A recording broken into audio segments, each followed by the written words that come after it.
Hello guys, मेरे channel Emma consultancy में आपका हार्दिक स्वागत है।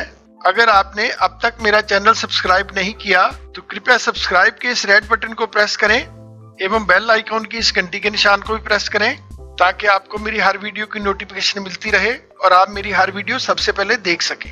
ऑस्ट्रेलिया टूरिस्ट वीजा हासिल करने के लिए ये जरूरी है कि आपका पर्पस सही हो और ये बिल्कुल भी जरूरी नहीं है कि आपकी इनकम लाखों रुपए प्रति माह हो। अगर वीजा अफसर को ये लगा कि आपकी जो इनकम है उसमें आप अपने देश में आरामदायक जिंदगी गुजार रहे हैं और आप ऑस्ट्रेलिया आने के बाद अवश्य ही वापस जाएंगे तो आपको आसानी से वीजा मिल जाएगा। ये सब आपने साबित करना है, जिसके लिए आपने अपने डॉक्यूमेंट्स बड़े ध्यान से लगाने हैं। यही वे डॉक्यूमेंट्स हैं जिन्हें देखकर वीजा अफसर आपको वीजा दे देगा। अगर आप ऑस्ट्रेलिया टूरिस्ट वीजा हासिल करना चाहते हैं, इस वीडियो को पूरा देखें, जिसकी यात्रा की तारीख से न्यूनतम 6 महीने तक की वैधता हो और न्यूनतम 2 पेज खाली हों जिन पर वीजा की स्टैंप लग सके। अगर आपके पास पुराने पासपोर्ट हैं तो पिछले सभी पासपोर्टों को संलग्न करें एवं नए में पुराने पासपोर्टों के सभी पेजों की कलर फोटोस्टेट कराएं और हर पेज को नोटरी से टेस्ट कराएं, जिससे आपकी पिछली यात्राओं का पता चल सके। Number 2, Australia tourist visa application form sub class 6 standard Australia tourist visa application form 1419 को दी गई इंस्ट्रक्शंस के मुताबिक ठीक ढंग से भरें, उस पर दस्तखत करें और अपने बारे सभी सही विवरण दें। ऑस्ट्रेलिया टूरिस्ट वीजा आप 2 प्रकार से अप्लाई कर सकते हैं, ऑनलाइन एवं ऑफलाइन। ऑनलाइन में आपको पहले अपना इमी अकाउंट बनाना होगा, लॉगिन करना होगा, ऑनलाइन ही अपना फॉर्म भरना होगा, सभी डॉक्यूमेंट्स अपलोड करने होंगे और ऑनलाइन ही फॉर्म सबमिट करना है।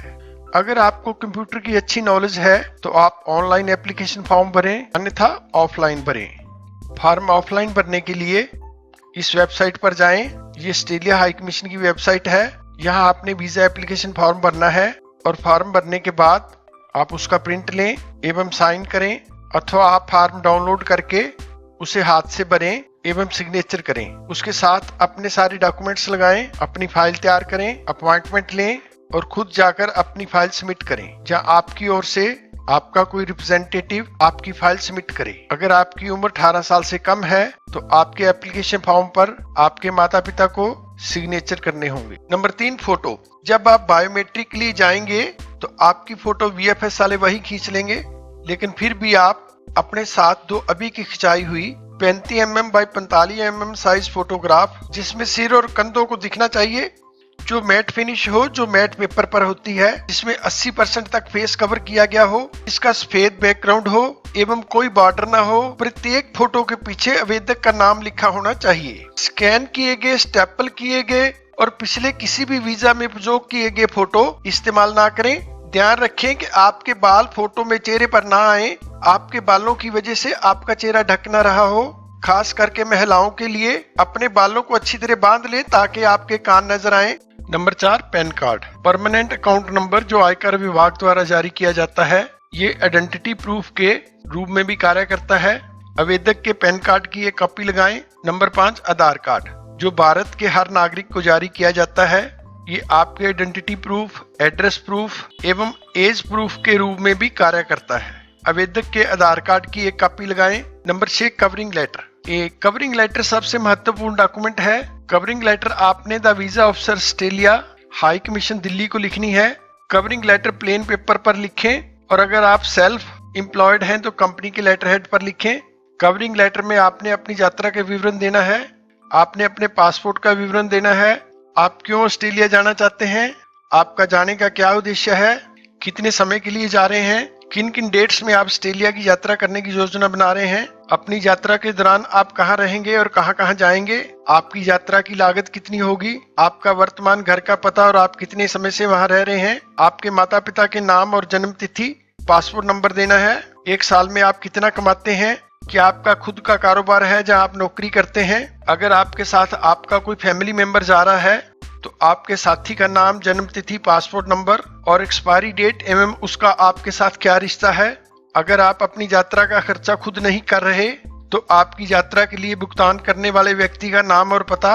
अगर आपके परिवार का कोई सदस्य ऑस्ट्रेलिया में रहता है तो उसका नाम, पता और पासपोर्ट नंबर, आपके द्वारा किए गए किसी भी आपराधिक, नागरिक या आवर्जन, क्रिमिनल, सिविल और इमिग्रेशन अपराधों का विवरण, आप द्वारा करी गई पिछले 10 वर्षों की यात्रा के इतिहास का विवरण, जैसा कि आपके पासपोर्ट में दिखाया गया है, आपकी क्या आइटिनरी है, अगर आपके पास क्रेडिट कार्ड है तो उसकी कितनी लिमिट है, और आपके अपने देश वापस आने की गारंटी संक्षेप में लिखना है। बी, होम टाइज, अपने देश वापस आने की गारंटी। ये अति महत्वपूर्ण है। अगर आपने होम टाई की तरफ ध्यान नहीं दिया तो वीजा अफसर एक लाइन लिखेगा, applicant has not strong commitments to return to India. आवेदक का भारत वापस लौटने के लिए ठोस कारण नहीं है और आपका वीजा रिजेक्ट कर देगा। वीजा अफसर ने कवरिंग लेटर से ही देखना है कि आप अपने देश में किस हाल में रह रहे हैं। वीजा अफसर वीजा देने से पहले ये चेक करेगा कि आपके सारे डॉक्यूमेंट्स बहुत अच्छे हैं, आप वीजा लेने के हकदार हैं, लेकिन क्या आप वीजा लेकर वापस आओगे या वही हमारे देश में ही रुक जाओगे, और अगर आप वापस आओगे तो क्यों वापस आओगे। इसलिए आप यहाँ ऐसे डॉक्यूमेंट्स लगाएं जिनसे उसे विश्वास हो जाए कि आप हर हालत में वापस अपने देश आएंगे। चलिए देखते हैं अपने देश वापस आने की गारंटी के लिए क्या डॉक्यूमेंट्स दें। नंबर 1, अगर आप सर्विस करते हैं तो अपनी सर्विस के विषय में अपने नियोक्ता का पत्र दें। नंबर 2, और अगर आप स्टूडेंट हैं तो अपने स्कूल, कॉलेज अथवा यूनिवर्सिटी के प्रिंसिपल का पत्र दें। सबूत दें कि आपका परिवार है, अपनी फैमिली इन्फॉर्मेशन दें, आपके परिवार में कौन कौन है जिसके लिए आप अपने घर वापस आएंगे। नंबर 4, आप अपनी प्रमुख संपत्तियों का सबूत दें कि आपके अपने देश में प्रॉपर्टीज हैं जिसके लिए आप अपने घर वापस आएंगे। इसके लिए आप अपनी प्रॉपर्टी, व्हीकल, आपके नाम जो कुछ भी है, मकान, दुकान, जमीन, कार, स्कूटर, ट्रैक्टर की वैल्यूएशन कराएं, सीए से सर्टिफिकेट बनवाकर साथ लगाएं। नंबर 5, आपका social and economic status home country में क्या है के बारे बताएं। अगर आप किसी सामाजिक संस्था से जुड़े हैं तो उसका सबूत दें। Number 6, confirmed returned air ticket लगाएं जिससे वीजा अफसर को विश्वास हो जाए कि आप शुरू से ही अपने घर वापस जाएंगे, इसलिए आपने रिटर्न एयर टिकट खरीदा है। रिटर्न टिकट हमेशा रिफंडेबल ही लगाएं। अपना मोबाइल नंबर व ईमेल एड्रेस भी दें और इसमें यह भी लिख दें कि आपने सभी डॉक्यूमेंट्स अपनी एप्लीकेशन के साथ लगा दिए हैं। ये सब कुछ लिखकर आपने अपनी वीजा एप्लीकेशन के साथ सबमिट करना है। Number 7, travel itinerary. Travel itinerary में आपने बताना है कि आप कब ऑस्ट्रेलिया पहुंचेंगे और किस तारीख को आप ऑस्ट्रेलिया से वापस अपने देश आओगे। अपना नाम लिखना है, ऑस्ट्रेलिया में आप कहां कहां जाओगे, अपनी यात्रा की तारीखों के साथ यात्रा कार्यक्रम के हर दिन की विस्तृत जानकारी देनी है कि जितने दिन आप वहां रहेंगे। अगर आपके पास स्पॉन्सरशिप नहीं है तो आप किस किस होटल में रहोगे, होटल बुकिंग का प्रमाण दें ताकि वीजा अफसर को पता चले कि आपका वहां जाने का क्या उद्देश्य है, आपने ऑस्ट्रेलिया को क्यों चुना और आप वहां जाकर क्या करोगे, और इसे आपने अपनी वीजा एप्लीकेशन के साथ लगाना है। Number 8, financial proof. Financial document से पता चलता है कि आपके पास अपनी यात्रा के लिए पर्याप्त धन उपलब्ध है। सेविंग्स, वीजा अफसर ने चेक करना है कि आपकी कितनी सेविंग है। ये ध्यान रखें कि आपकी सेविंग आपकी इनकम के मुताबिक ही होनी चाहिए। ऐसा ना हो कि आपकी सेविंग ज्यादा हो और आपकी इनकम कम हो, और ऐसा भी ना हो कि आपकी सेविंग कम हो और इनकम ज्यादा हो। A, original bank statement with bank balance certificate. आपकी सेविंग अकाउंट की पिछले 6 महीने की स्टेटमेंट जिससे ये पता चले कि आपके बैंक खाते में पर्याप्त धनराशि है और जो आपकी लगातार बचत के बारे में दिखाती हुई हो। बैंक बैलेंस सर्टिफिकेट जो बैंक के लेटर हेड पर हो, जिसमें बैंक का नाम, बैंक का टेलीफोन नंबर हो और उस पर बैंक मैनेजर के हस्ताक्षर हो और स्टैंप लगी हो, जिसमें अकाउंट होल्डर का नाम, एड्रेस होना चाहिए, देना है। और जब आप बीएफएस जाओगे उससे 2-3 दिन पहले का हो। अदर फाइनेंशियल डॉक्यूमेंट्स, अन्य वित्तीय दस्तावेजों के प्रमाण के रूप में जैसे FD, RD, NSC, mutual funds, shares, PPF, property papers वगैरह हो तो साथ लगाएं। और अगर आपके पास एलआईसी या कोई और इंश्योरेंस पॉलिसी है उसकी सरेंडर वैल्यू का सर्टिफिकेट साथ लगाएं। इससे पता चलता है कि आपको अपने भविष्य की चिंता है और आप अपने भविष्य के लिए सेव कर रहे हैं और आपका भविष्य आपके देश में ही सुरक्षित है, आप वापस आएंगे। ये मैंडेटरी नहीं है, लेकिन आप जितने ज्यादा से ज्यादा फाइनेंशियल डॉक्यूमेंट्स लगाएंगे वीजा अफसर को आपको वीजा देने में आसानी होगी। सी, इनकम टैक्स रिटर्न ITR। आप क्या काम करते हैं और उससे आपको कितनी इनकम है, इसके लिए आप पिछले 3 साल की इनकम टैक्स रिटर्न ITR लगाएं। डी, अगर आपका कोई मित्र या रिश्तेदार ऑस्ट्रेलिया में रहता है और उन्होंने आपको स्पॉन्सरशिप लेटर लिखकर बुलाया है तो भी आपने अपने फाइनेंशियल डॉक्यूमेंट्स लगाने हैं जिससे वीजा अफसर को आपको वीजा देने में आसानी होती है कि आपकी अपने देश में प्रॉपर्टी है, जिस कारण आप वापस अपने देश आएंगे। ई विजिटर वीजा के लिए कितना बैंक बैलेंस दिखाना है आपकी यात्रा की अवधि और उद्देश्य पर निर्भर करता है। आपके पास अपने प्रवास की पूरी अवधि के लिए उड़ान, होटल, भोजन, साइट सीइंग और विविध खर्चों के लिए पर्याप्त धन होना चाहिए। ₹3 से 4 लाख तक का बैंक बैलेंस आपकी यात्रा खर्चों को कवर करने के लिए धनराशि दिखाने के लिए पर्याप्त है। 6 से 7 लाख तक का बैंक बैलेंस बेहतर माना जाता है। पैसा लिक्विड बचत खाता में होना चाहिए, ना कि फिक्स डिपॉजिट या रियल एस्टेट में हो जो लॉक हो और आपकी यात्रा की जरूरतों को पूरा करने के लिए आसान ना हो। Number 9, proof of accommodation. आप ऑस्ट्रेलिया में कहाँ ठहरोगे? जहाँ भी आपने ऑस्ट्रेलिया में जाकर ठहरना है उसके बारे में लिखें। वीजा अफसर को सही जानकारी दें। अगर आपने अपने किसी मित्र या रिश्तेदार के घर रहना है जिसने आपको इनवाइट किया है, स्पॉन्सर किया है, तो उसके घर के डॉक्यूमेंट्स लगाएं, उसके घर का एड्रेस दें। और अगर आपने होटल, हॉस्टल या अपार्टमेंट में रहना है तो कंफर्म्ड होटल बुकिंग की कॉपी लगाएं जिसमें होटल का एड्रेस एवं टेलीफोन नंबर हो। Number 10, confirmed return air ticket. Confirmed air ticket की कॉपी लगाएं अथवा फ्लाइट आइटिनरी लगाएं जिससे पता चले कि आप कब ऑस्ट्रेलिया पहुंचेंगे और कब ऑस्ट्रेलिया से वापस आएंगे। ट्रैवल इंश्योरेंस, ये अनिवार्य नहीं है, लेकिन अगर वह मांगे तो आपको ट्रैवल इंश्योरेंस देना होगा। ट्रैवल इंश्योरेंस आपका $50 50,000 या इससे ज्यादा का होना चाहिए। Number 12, family. अगर आप मैरिड हैं तो अपना मैरिज का सर्टिफिकेट लगाएं। आपके बच्चे हैं तो उनका बर्थ सर्टिफिकेट लगाएं। अगर आपकी अभी मैरिज हुई है तो आप अपनी शादी का कार्ड लगाएं एवं शादी की कुछ फोटो भी लगाएं जो ये साबित करे कि आपकी शादी हो चुकी है और ये फोटो असली हैं। और अगर अभी आपकी शादी नहीं हुई, आप बैचलर हैं, तो अपने माँ बाप, भाई बहन की सारी इंफॉर्मेशन दें। नंबर 13, स्पॉन्सरशिप लेटर और इनविटेशन लेटर।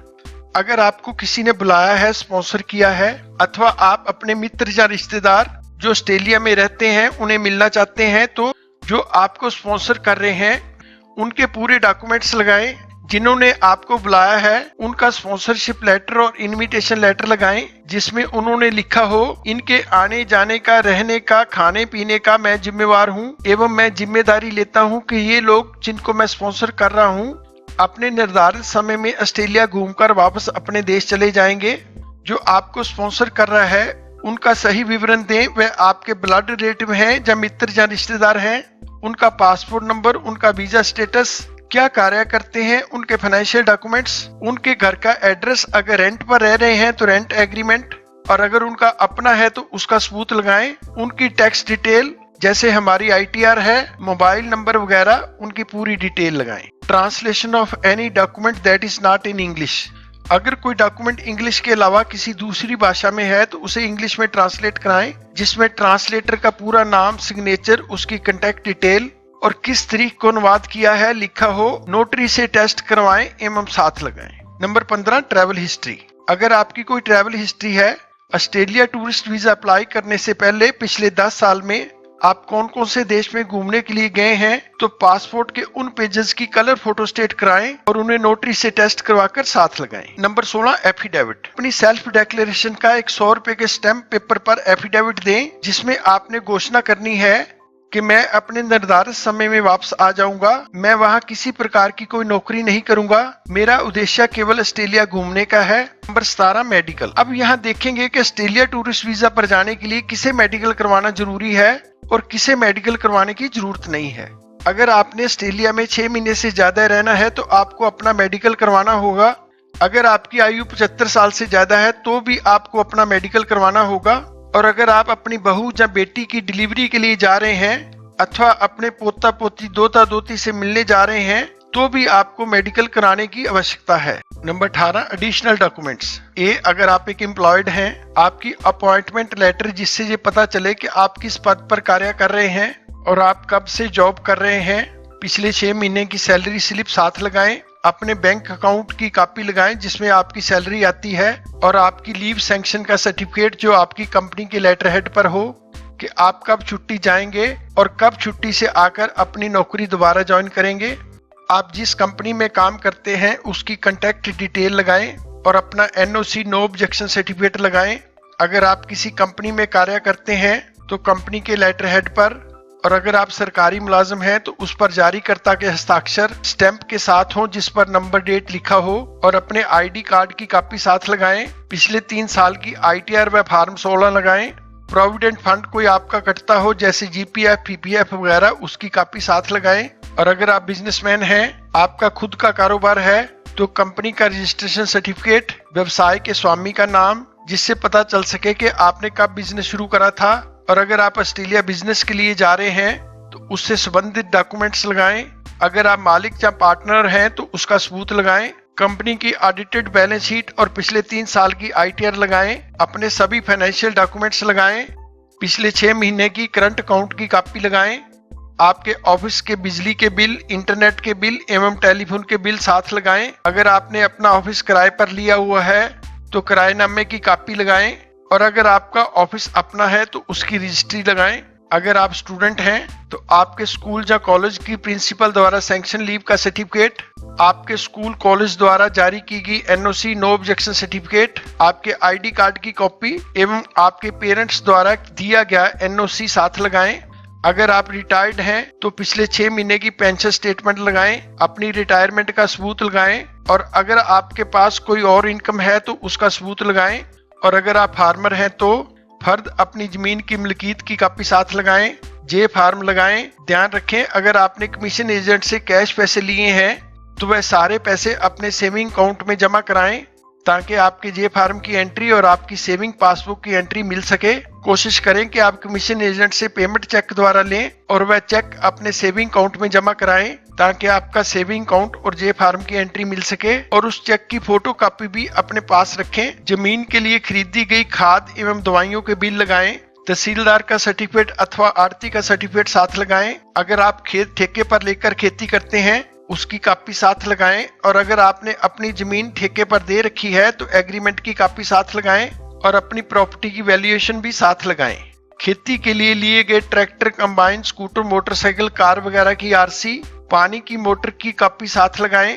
और अगर आप इसके साथ साथ कोई और बिजनेस भी करते हैं जैसे दूध बेचते हैं तो वेटरनिटी ऑफिसर से अपनी आमदन का सर्टिफिकेट लेकर लगाएं। अगर आप अनएम्प्लॉयड बेरोजगार हैं तो आपको अपने पिता या उस आदमी के जो आपके टूर का सारा खर्चा करेगा के सभी डॉक्यूमेंट्स लगाने हैं। एक स्पॉन्सरशिप लेटर जिसमें वह लिखें कि इनके रहने, खाने पीने एवं यात्रा के सभी खर्चे मैं करूंगा लगाने हैं। जी 18 साल से छोटे बच्चों के लिए बच्चे का बर्थ सर्टिफिकेट साथ लगाएं जिसमें माँ बाप दोनों का नाम हो। माँ बाप के पासपोर्ट की कॉपी, और अगर माँ बाप के पास पासपोर्ट नहीं है तो आप कोई और लीगल डॉक्यूमेंट जिस पर माँ बाप के हस्ताक्षर हो जो मान्य हो दे सकते हैं। और अगर बच्चे को अडॉप्ट किया है तो लीगल अडॉप्शन पेपर जिससे पता चले कि आपका और बच्चे का क्या रिश्ता है। अगर बच्चे के साथ माँ बाप नहीं जा रहे तो माँ बाप ने नो ऑब्जेक्शन सर्टिफिकेट जो नोटरी से टेस्टेड हो देना है। और माँ बाप के पासपोर्ट की कॉपी लगानी है एवं फॉर्म 1229 भी साथ लगाना है जिसमें बच्चे की डिटेल, बच्चे के माता पिता की डिटेल देनी है एवं बच्चे के माता पिता ने सिग्नेचर करने हैं। यदि बच्चे ने ऐसे व्यक्ति के साथ यात्रा करनी है अथवा ऑस्ट्रेलिया में रहना है जो उसका रिश्तेदार नहीं है तो उस व्यक्ति का पूरा नाम, राष्ट्रीयता और जन्म तिथि देनी है। जो व्यक्ति ऑस्ट्रेलिया में बच्चे की जिम्मेदारी लेने जा रहा है इस विषय पर उस व्यक्ति ने बच्चे की जिम्मेदारी की घोषणा करनी है एवं हस्ताक्षर करने हैं एवं फॉर्म 1257 साथ लगाना है। प्रिकॉशंस, क्या सावधानियां बरतें कि वीजा रिजेक्ट ना हो। डॉक्यूमेंट लगाते समय सावधानी बरतें कि आपकी बैंक स्टेटमेंट सही होनी चाहिए और साफ सुथरी पढ़ने के काबिल हो। अगर आपने किसी से लेकर एकदम से पैसे डलवा दिए हैं तो उसका रीजन देना पड़ेगा कि आपके पास ये पैसे कहां से आए। वीजा एप्लीकेशन फॉर्म ठीक ढंग से भरें और उसमें सारी इंफॉर्मेशन दें और फॉर्म भरने के बाद उसे दोबारा अच्छी तरह चेक करें। अगर आप बिजनेस करते हैं तो उसकी सारी इंफॉर्मेशन दें। अगर आपके पास GST नंबर है तो नंबर दें। अगर आपका बेटा या बेटी जो ऑस्ट्रेलिया में पढ़ रहे हैं और वह आपको इनवाइट कर रहे हैं तो वह इनविटेशन लेटर में रिलेशनशिप प्रूफ का डॉक्यूमेंट लगाएं। और जो इनविटेशन लेटर आपके लिए वो लिख रहे हैं उसमें ये ना लिखें कि आपका सारा खर्चा मैं करूंगा, क्योंकि वह तो खुद ही आप पर डिपेंड हैं। कोई भी झूठा डॉक्यूमेंट ना लगाएं। आपके सारे डॉक्यूमेंट अच्छी तरह चेक किए जाएंगे। अगर कोई डॉक्यूमेंट झूठा मिला तो वही डॉक्यूमेंट आपका वीजा कैंसिल करवा देगा, इसलिए सभी डॉक्यूमेंट ठीक लगाएं। ऑस्ट्रेलिया वीजा हासिल करने के लिए अगर आप ये सभी डॉक्यूमेंट्स ध्यान से अपनी वीजा फाइल में लगाएंगे तो आपको आपका वीजा आसानी से मिल जाएगा। ये ध्यान रखें कि वीजा अफसर आपका दुश्मन नहीं है, उसने फैसला आपकी फाइल में लगे हुए डॉक्यूमेंट्स पर ही देना है। मैंने इस video document required for Australia tourist visitor visa में पूरी जानकारी दी है। फिर भी अगर आपको कोई और जानकारी चाहिए तो आप कमेंट करके पूछ सकते हैं। ये हमारी एम्मा ओवरसीज कंसल्टेंसी कुरुक्षेत्र का एड्रेस एवं फोन नंबर है। आप फोन करके भी पूछ सकते हैं, या अपॉइंटमेंट लेकर आप हमारे ऑफिस में आकर भी मिल सकते हैं। अगर कोई आपकी फाइल में कमी होगी तो हम उसे ठीक कर देंगे।